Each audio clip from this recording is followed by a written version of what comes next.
नमस्कार, मैं रवीश कुमार हूं। आज हम एक गंभीर मुद्दे पर बात करने के लिए यहां हैं। एक ऐसी घटना जिसने पूरे देश को झकझोर कर रख दिया है।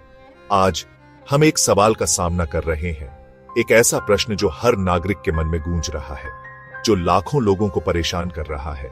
क्या हम सुरक्षित हैं? क्या हमारे प्रियजन सुरक्षित हैं? यह डर सिर्फ एक भावना नहीं है, यह एक वास्तविकता है जिसका हमें सामना करना होगा।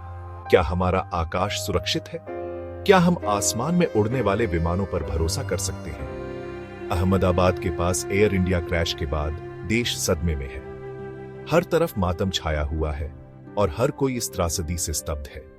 एक रूटीन उड़ान जो सामान्य दिनों की तरह ही शुरू हुई थी, त्रासदी में खत्म हुई, जिसने अनगिनत जिंदगियां छीन ली, जिससे हमारी एविएशन सेफ्टी में दरारें सामने आईं। यह घटना हमारी सुरक्षा व्यवस्था पर एक बड़ा क्वेश्चन या निशान लगाती है। प्रत्यक्षदर्शियों ने प्लेन को नीचा उड़ते देखा, मानो वह किसी खतरे का संकेत दे रहा था। फिर एक अचानक धमाका हुआ जिसने सब कुछ बदल दिया। रेस्क्यू टीम्स को अराजकता का सामना करना पड़ा। हर तरफ अफरा तफरी मची हुई थी और बचाव कार्य मुश्किल हो गया था। नुकसान बहुत बड़ा है। यह एक ऐसी क्षति है जिसे शब्दों में बयां करना मुश्किल है। एयरक्राफ्ट एक्सीडेंट इन्वेस्टिगेशन ब्यूरो, जो देश का सबसे प्रतिष्ठित जांच दल है, मौके पर है और हर पहलू की बारीकी से जांच कर रहा है। आखिरी पलों को जोड़ रहा है ताकि सच्चाई सामने आ सके। जनता जवाब मांग रही है और उन्हें जवाब मिलना भी चाहिए, और आश्वासन चाहती है कि भविष्य में ऐसी इंसिडेंटों को रोकने के लिए कदम उठाए जाएंगे, कि ऐसा फिर कभी नहीं होगा। यह सिर्फ एक वादा नहीं होना चाहिए, यह एक दृढ़ संकल्प होना चाहिए। यह कोई अकेली घटना नहीं है, यह एक चेतावनी है। यह भारतीय एविएशन में गहरी समस्याओं का एक लक्षण है। हमें इन समस्याओं को जड़ से उखाड़ फेंकना होगा। एक्सपर्ट्स ने सालों से सेफ्टी में खामियों के बारे में चेतावनी दी थी, लेकिन उनकी आवाज को दबा दिया गया, लेकिन उन्हें नजरअंदाज कर दिया गया।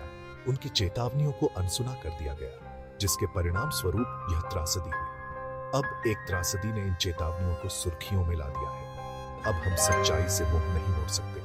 हम पीड़ितों को एक पूरी तरह से पारदर्शी इन्वेस्टिगेशन, जो बिना किसी डर या पक्षपात के हो, और असली चेंज के हकदार हैं, ताकि भविष्य में ऐसी इंसिडेंटों से बचा जा सके।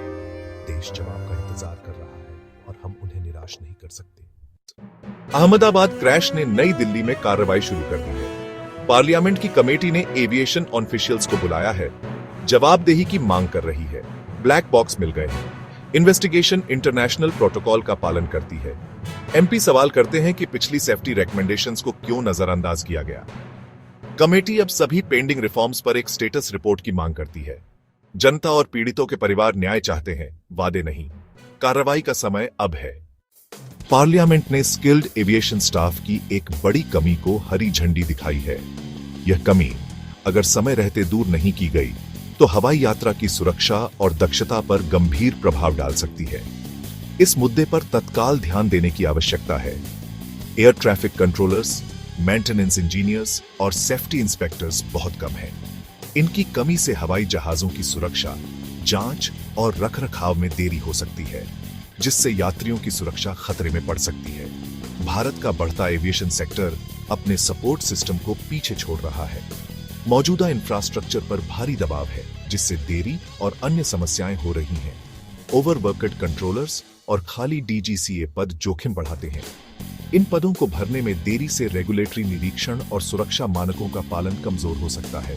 तेजी से एयरपोर्ट के विस्तार ने सेफ्टी इंफ्रास्ट्रक्चर और जोनिंग को नजरअंदाज कर दिया है। ये लापरवाही भविष्य में गंभीर दुर्इंसिडेंटों का कारण बन सकती है। एयरपोर्ट के पास ऊंची इमारतें सुरक्षित टेक ऑफ और लैंडिंग को खतरे में डालती हैं। इन इमारतों से विमानों के लिए एक बड़ा खतरा पैदा हो गया है। विकास पर ध्यान ने सेफ्टी को दरकिनार कर दिया है। बिना अधिक स्टाफ और बेहतर टेक्नोलॉजी के जोखिम केवल बढ़ेंगे। हमें तत्काल कार्रवाई करने की आवश्यकता है। अहमदाबाद क्रैश सेफ्टी में इन्वेस्ट करने के लिए एक वेकअप कॉल है। हमें आगे विस्तार करने से पहले रुकना और फिर से आकलन करना चाहिए। सुरक्षा को प्राथमिकता देना हमारी जिम्मेदारी है। ब्लैक बॉक्स, जिसे अक्सर फ्लाइट रिकॉर्डर भी कहा जाता है, किसी भी क्रैश की जांच में एक अहम कुंजी है। यह दुर्घटना के कारणों को समझने के लिए महत्वपूर्ण डेटा प्रदान करता है, लेकिन सिर्फ डेटा रिकवर करना ही काफी नहीं है। पारदर्शिता भी उतनी ही जरूरी है। जांच के कंक्लूजनों को जनता के साथ साझा किया जाना चाहिए। दुर्भाग्य से पिछली इन्वेस्टिगेशंस गोपनीयता में डूबी हुई थी, जिससे कई सवाल अनसुलझे रह गए और इसी वजह से जनता का विश्वास कम हो गया। लोगों को यह जानने का हक है कि क्या हुआ और क्यों हुआ। AIB यानी एक्सीडेंट इन्वेस्टिगेशन ब्यूरो को न केवल निष्कर्ष जारी करने चाहिए, बल्कि एक स्पष्ट और ठोस कार्य योजना भी पेश करनी चाहिए। असली सेफ्टी के लिए ईमानदारी की जरूरत है, ताकि भविष्य में ऐसी दुर्इंसिडेंटों से बचा जा सके, न कि तथ्यों को छिपाने की। पारदर्शिता और जवाबदेही ही बेहतर सुरक्षा की नींव रख सकती है। सिस्टमैटिक रिफॉर्म की जरूरत है। सिर्फ सतही बदलावों से काम नहीं चलेगा। DGCA को सशक्त करें ताकि वह स्वतंत्र रूप से काम कर सके और सुरक्षा मानकों को सख्ती से लागू कर सके। टेक्नोलॉजी को मॉडर्नाइज करें। पुरानी तकनीकों पर निर्भर रहना अब सुरक्षित नहीं है। एयरपोर्ट जोनिंग को लागू करें ताकि एयरपोर्ट के आसपास के क्षेत्रों में निर्माण को नियंत्रित किया जा सके और सेफ्टी रिकमेंडेशंस पर तुरंत कार्रवाई करें। सरकार को रिफॉर्म के लिए असली इच्छा दिखानी होगी, सिर्फ वादे करने से नहीं, बल्कि ठोस कदम उठाने से। प्रतिरोध के बावजूद खोए हुए लोगों की याद इससे कम कुछ नहीं मांगती। हमें उनके बलिदान को व्यर्थ नहीं जाने देना चाहिए। भविष्य के यात्रियों की सेफ्टी इस पर निर्भर करती है और यह हमारी सामूहिक जिम्मेदारी है।